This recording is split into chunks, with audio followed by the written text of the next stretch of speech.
I woke up to find the car windows covered in white, and my heart filled with excitement. It was snowing. I wanted to get out and play in the snow, but no matter how hard I pulled the door, it would not move. Because the snow had piled up outside, in that moment, I realized something was wrong, and my joy quickly turned into panic. I shook my husband awake and asked him to try the other side, but the door stayed stuck. He did not seem to see the danger. Tried to start the car to push through the snow. The engine roared twice and then died completely. I slumped in my seat in disbelief. Overnight, the snow had gotten so deep it buried our entire car. My husband searched the back seat for tools, while I reached for my phone to call for help. But there was no signal on this remote road. The unease spread through the car like cold air. I touched my round belly and my nerves grew worse. My husband tried to calm me. He gave me food to keep my strength and helped me lie down in the back seat.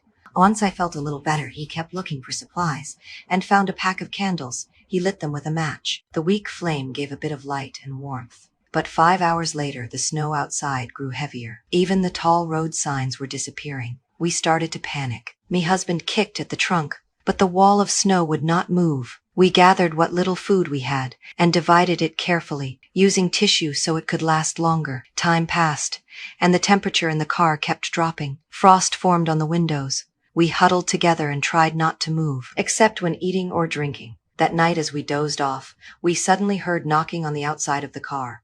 My husband woke me and called out, but silence followed. Just when our hope faded the knocking, the rain came again even louder. We shouted and pounded the roof in excitement, begging for help. But in the next second, it all stopped again, leaving only the sound of the storm.